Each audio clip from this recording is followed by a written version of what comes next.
Monsoon ही बरसात है.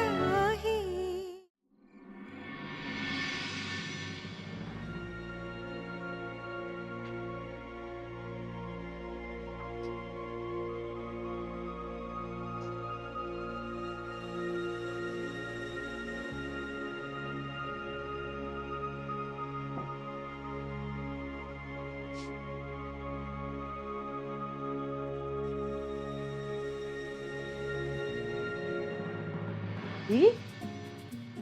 ओय, हं, झोपलास तू? सकाळ झाली का? Good morning. मला वाटलं आता तू सकाळचा चहा घेऊनच येतेस. ऐ, तू काय किती वेळ वाट बघतोय? खरंच तू अजून थोडा वेळ आली नसतीस ना, मी खरंच झोपलो असतो. काय करत होतीस एवढा वेळ? अरे मी सगळं स्वयंपाकघरातलं आवरून झाकपाक करून फ्रीज मध्ये ठेवलं. तर काहीच नाही, मी तिकडे घरी असताना आईच्या आधी जेवढं झालं की भांडी घासायचे, मग ती लावून ठेवायचे, मग ओटा पुसायचे, मग झोपायला जायचं. इतकं सगळं करायचे. आता तरी वनिता असते ती करते, मला काही फार करायला लागत नाही. अगं पण मग तू कशाला एवढं सगळं करत बसलीस? वनिताला सांगायचं ना, तिने केलं असतं. ती करतेच रे एरवी, पण सगळी कामं केल्याशिवाय मला चैन पडत नाही ना, त्याचं काय. मी घर बदललंय फक्त, मी नाही बदलले, मी तीच आहे ना. मला खूप कौतुक वाटतं तुम्हा मुलींचं. तुम्ही तुम्ही कसं काय तुमचं घर सोडून एक दुसऱ्याच घरात येऊन राहू शकता? मी तर एक दिवस सुद्धा राहणार नाही अशा अनोळखी माणसांबरोबर. तू अनोळखी आहेस? मी नाही का, पण घरचे. तुला खरं सांगू का? आम्हा मुलींचं ना लहानपणापासून असं मेंटल कंडिशनिंग झालेलं असतं, की तुम्हाला काही वर्ष या घरात राहायचंय आणि मग काही वर्षानंतर तुम्ही वेगळ्या घरात सेटल होणार आहात. त्यामुळे आम्ही मनाने अशा प्रिपेअर्ड असतो. आणि ज्या नवीन घरात आम्ही जाऊ, त्या घरातल्या माणसाने छान स्वागत केलं, छान समजून घेतलं, तर ॲडजस्ट होणं पण सोपं जातं.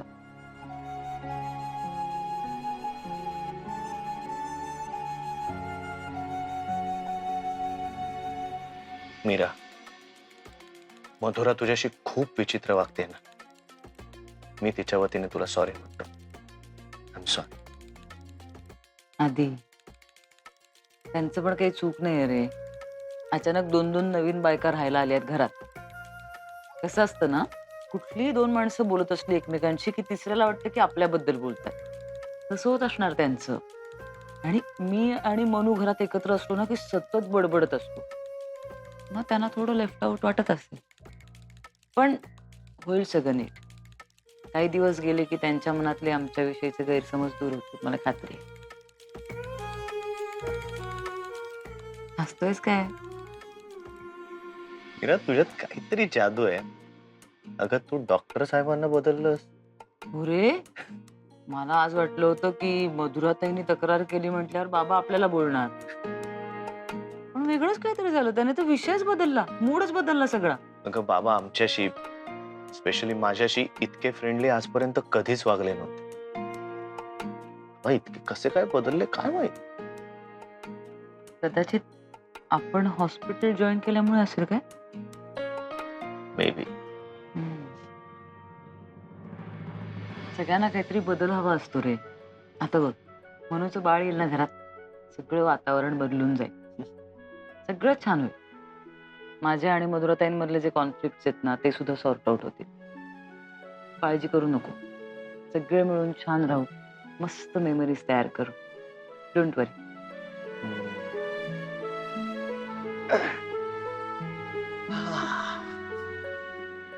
ठीक आहे?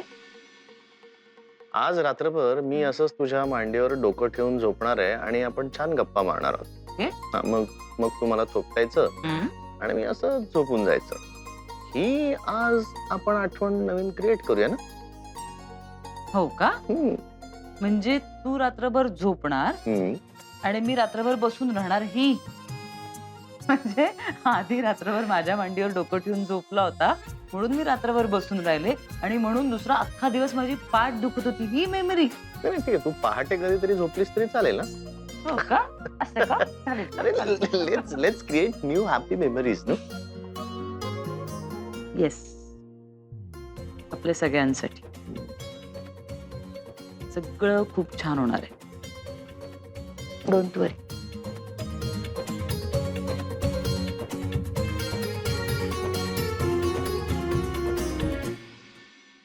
तू तुझे आई बाबा टिंगा घालत बसा तिघही याच घरात. अरे आपण नवीन घरात गेल्यावर आई बाबा सुद्धा असतील ना आपल्या बरोबर. आणि तू तुझ्यासाठी अख्खी एक बेडरूम घे ना ऑफिस म्हणून. ऑफिस? हो हो ऑफिस. नाही ग पण अश्विनी हे कसं शक्य आहे? म्हणजे तू तू म्हणतेस ते बरोबर आहे. मलाही वाटतं की आपलं सगळं छान. वाटतं वाटतं वाटतं वाटतं ना. हो. हुश्श बाबा निदान वाटतं तरी ते जास्त महत्वाचं आहे. हे बघ सोहू, तू अजिबात काळजी करू नकोस. तुझी सगळी स्वप्न पूर्ण होतील ना. तुझ्याच हातात आहे रे सगळं. तू फक्त मनावर घे आणि आई बाबांना कन्व्हिन्स कर हे घर विकायला. काय? हो. काय काय हरकत आहे रे? एवढं काय सोनं लागले का या जुनाट घराला? अरे हे घर विकल्यानंतर चांगले मजबूत पैसे मिळतील. त्यात मोठा फ्लॅट घेऊयात छान. सुखाने आरामात आनंदात राहूयात आपण. आईंसाठी नवीन घरामध्ये देवघर असेल त्यांना हवं तसं. तुझ्यासाठी वेगळं एक ऑफिस असेल स्वतंत्र तुझं तुझं. झालंच तर सोसायटीमध्ये जिम सुद्धा असू शकतं. आजकाल असतं ना नवीन सोसायट्यांमध्ये. म्हणजे बाळ झाल्यानंतर वजन कमी करायला मला वेगळे पैसे भरून कुठे जिमला वगैरे जायला नको. आणि तुझ्यासाठी स्वतंत्र मोठं ऑफिस असेल अख्खं तुझं. बघ विचार कर. बोलशील ना? बोलशील ना?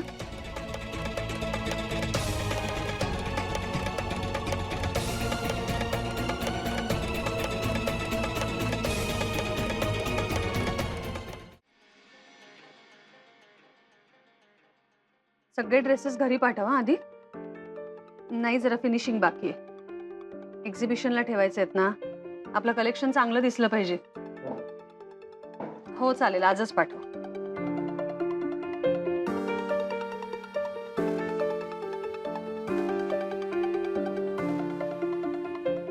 तुम्ही चहा घेणार?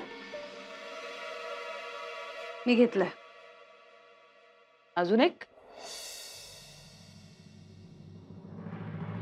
वनिता ऐक ना, माझी कॉफी आणशील ना? आणखीन एक चहा आण ना ताईंसाठी. हो वहिनी आणते. छान आहे हे. छानच आहे. मला actually fashion, designing, designer wear यातलं फारसं काही कळत नाही. ते कळलं मला.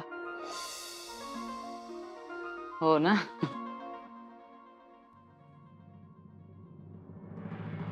ऍक्च्युली मी फारसा कधी विचारच नाही केला त्याचा. फ्रँकली सांगू का, असे डिझायनर कपडे वगैरे म्हणजे महाग कपडे असं इक्वेशन फिक्स बसलंय डोक्यात. कॉलेजमध्ये होते ना मी पूर्वी, तेव्हा काय जीन्स, एखादा टी शर्ट किंवा शर्ट, संपला प्रश्न. मग नंतर आमचा पांढरा एप्रन आला. मग त्या आत काय काही ढगळे कपडे घातले तरी चालायचे असं ते. तीच सवय लागली मला. पण मी कधीच आतापर्यंत असं कुठल्याच डिझायनरकडे जाऊन स्वतःसाठी काहीतरी बनवून घेतलंय असं कधीच झालं नाही आतापर्यंत. आवड असावी लागते त्यासाठी. हा.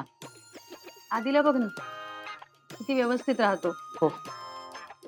मला आवडतं छान नीटनेट करायला. अगदीच डिझायनर नाही पण तुझं जरा स्टायलिंग आणि कपडे याकडे लक्ष देतो.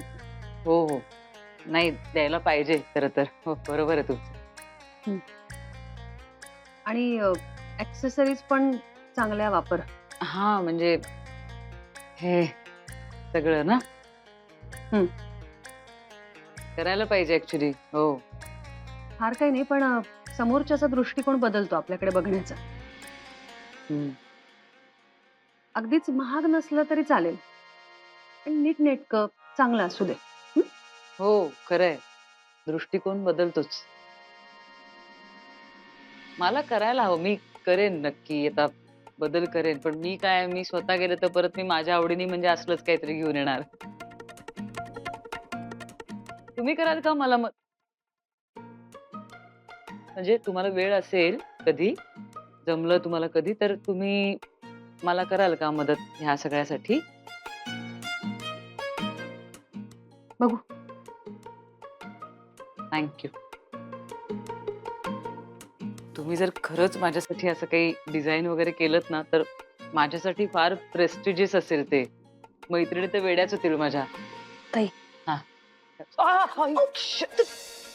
मी काही नाही केलं. नाही, नाही, नाही, काही नाही. भाजलं का? वनिताचा पटकन फर्स्ट एड बॉक्स आण. हो, फर्स्ट एड आण लवकर. उकळत्या कॉफीत भाजणार नाही का? अशी कशी ग तू? वनिता आण लवकर, वनिता. लक्ष नव्हतं माझं. मी हा, आपण लावूया काहीतरी. हां. आण लवकर. दे दे दे. दाखव हात.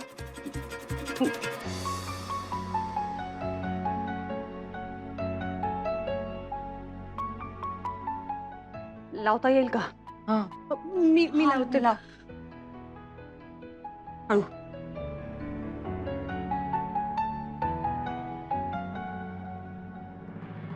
आधी खरंच बरोबर बोलला होता. मधुराताई ना मनाने खूप चांगल्या आहेत. हळूहळू त्यांची माझ्यावरची चिडचिड कमी होईल. माझ्यावरचा त्यांचा राग शांत होईल. आता मला जरा आशा वाटायला लागली. सुधीर, एक फॅन्टॅस्टिक बिझनेस प्रपोजल आणलाय. काय? तुझी सून मीरा, तिचं जे घर आहे ना, म्हणजे देसाईंचा बंगला, हा खूप प्राईम लोकेशनला आहे, चांगल्या एरियामध्ये. बघ, जर का तो आपण विकत घेतला तर तुला तिकडे तुझं नवीन क्लिनिक उभारता येईल. हे काय नवीन काढलं जाल तू? ते बंगला विकतायत का?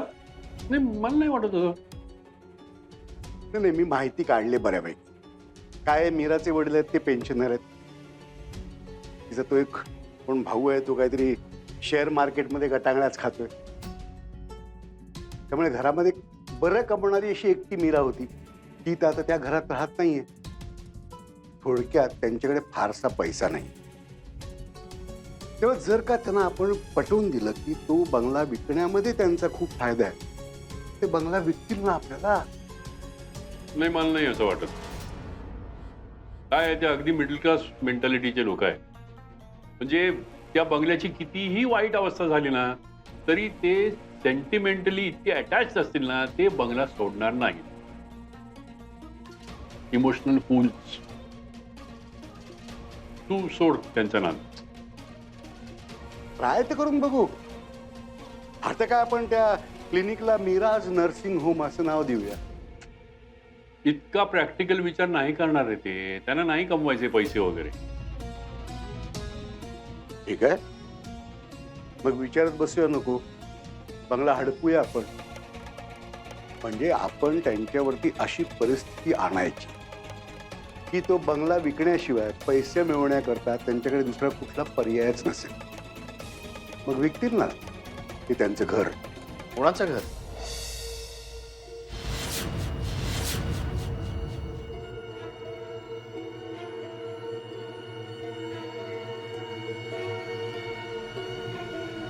कुठलं घर?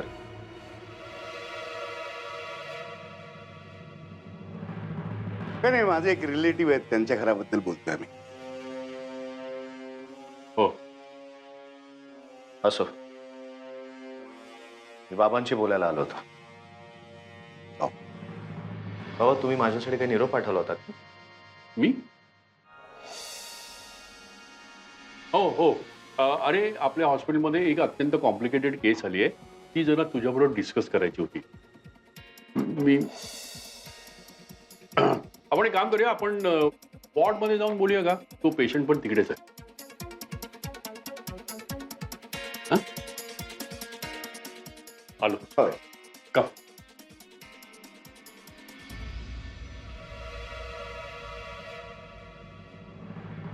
नशीब त्या आधीने काही ऐकलं नाही. जर का त्यांनी काही ऐकलं असतं तर आत्ताच प्लॅनची वाट लागली असते. ह्या कानाचं त्या कानाला कळून देता कामा नाहीये. देसायांना त्यांचा बंगला विकायला भाग पाडलंच पाहिजे. सगळी औषधं लिहून दिली आहेत. आणि ते एक्सरसाइज पण करा सांगितलेले. आणि आय ड्रॉप्स विकत घ्याल ना तेव्हा प्लीज एक्सपायरी डेट चेक करून घ्या. ओके? कारण काही दिवसांपूर्वी एका पेशंटच्या हलगर्जीपणामुळे डोळे जाता जाता राहिले होते त्याचे. हां, काही वाटलं तर फोन कर. Okay ma'am, thank you. Welcome.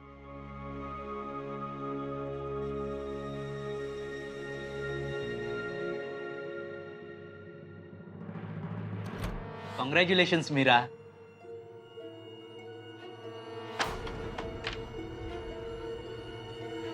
Congratulations नवीन हॉस्पिटलसाठी. निखिल तू तुझी हिंमत कशी झाली माझ्या समोर यायची? तुला लाज नाही वाटली मला तोंड दाखवायला? आत्ताच्या आत्ता इथनं निघून जा. मीरा मीरा प्लीज शांत हो, माझं ऐकून तर घे. मला काहीही ऐकून घ्यायचं नाहीये तुझं. तू निघ इथून. बरं ठीक आहे, माझं ऐकू नकोस, तू बोल. हवं तर ओरड मला. नाही मला काही बोलायचंच नाहीये तुझ्याशी. तू आत्ताच्या आत्ता इथनं निघून जा, नाही तर मी आरडाओरडा करेन ना निखिल. मीरा मीरा प्लीज असं नको करूस, माझी बाजू मांडायची एक संधी तर दे. पुन्हा बास निखिल, संधी वगैरे काही मिळणार नाही तुला. तू निघ इथून. मीरा प्लीज हे बघ, ऐकून घे माझं. हे बघ, मला आहे ना, मला तुझी मैत्री गमवायची नाहीये. मी हवं तर हात जोडतो तुझ्या समोर. मी पाया पडू का? मी नाक घासतो तुझ्या समोर. हे बघ मीरा, मी हे सगळं तुझ्यासाठी केलं. प्लीज प्लीज मला माफ कर. मीरा प्लीज मला माफ कर. हे बघ, तू मला माफ नाही ना केलंस तर मी जीव देईन सांगतोय. मी जीव देईन, खरंच सांगतोय. मॅडम बोलावलं. वासू, या माणसाला आत्ताच्या आत्ता इथनं हाकलून लाव आणि आपल्या हॉस्पिटलच्या आवारात हा परत दिसता कामा नये. लगेच मीरा, असं नको चालू, करूस. मीरा, उठ. ए, निघ. मीरा, निघ त्यात. ए, उठ, मीरा, मीरा, मीरा, हे बघ, मीरा. पुण्यांदा इकडं दिसला की नाही, टांगडा मोडून हातात देई ना. डॉक्टरीन पाहिला त्रास देतो काय? चालले घेतून. काय बघताय? आणि मी पण डॉक्टर आहे, कळलं ना? चल.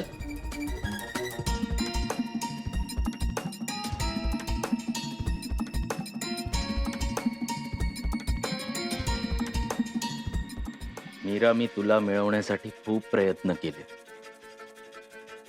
पण तू मला भीक सुद्धा घातली नाहीस. आता मी जे करेन त्याला सर्वस्वी तूच जबाबदार असशील. बघच तू. आणि मी जे बोलतो ते करूनच दाखवतो.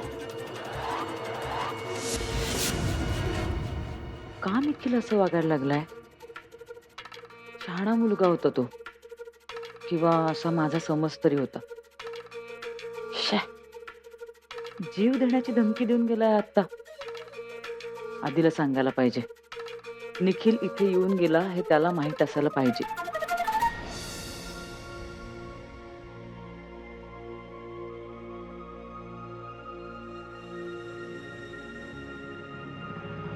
काय झालंय? बिझी बहुतेक.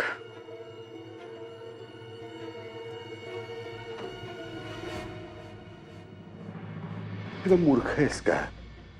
जीव देईन म्हणून धमकी काय देतोस तू? मग त्याशिवाय तिला माझ्या बोलण्यातला सिरियसनेस कसा कळणार? हा, कसा कळेल सिरियसनेस तिला? हा? अरे, जीव देतो म्हणून नुसती धमकी काय देतोस तू? म्हणजे खरंच जीव देऊ की काय? काय बोलताय काय तुम्ही? मी जर का खरंच जीव दिला तर मीराशी लग्न कसा करणार? मग आदिराजसाठी बरंच आहे, त्याचा मार्ग मोकळा. अरे मुला, खरं जीव नको देऊस, खरा मरू नकोस रे. नाटक कर ना. हे बघ, तुला तुझ्या मीराची सिंपथी मिळेल. आणि अरे मरशील कसा तू? तू हॉस्पिटलमध्ये आहेस ना. आम्ही हो तिकडे. मी आहे, डॉक्टर सुधीर आहेत, आदिराज आहे, तुझी मीरा आहे. आम्ही कसं काय मरून देऊ तुला? अहो पण हे बघ, हे बघ, आता तुझं मीरावरती प्रेम आहे की नाही? पण थोडासा त्रास सहन नाही करणार तिच्याकरता? बरोबर आहे, आत्ताच करतो काहीतरी. पण तुम्ही आजूबाजूलाच राहा. त्याची तू काहीही काळजी करू नकोस. पुढचं सगळं काय करायचं ना ते आम्ही बरोबर करतो. तू नाटक मात्र जोरदार कर.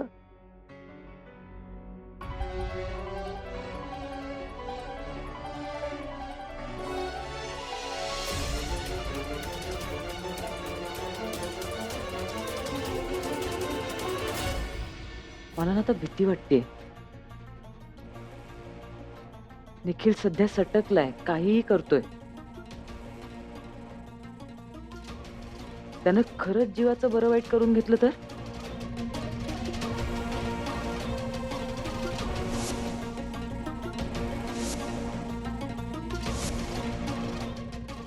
जीव देतो म्हणून नुसती धमकी काय देतोस तू? मीरा प्लीज मीरा मीरा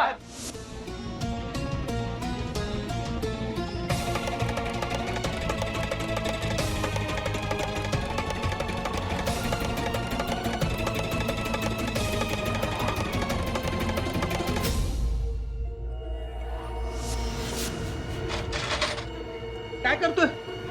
अरे काय केलंय? अरे काय केलंय? दे इथे, दे, अरे दे ना पटकन.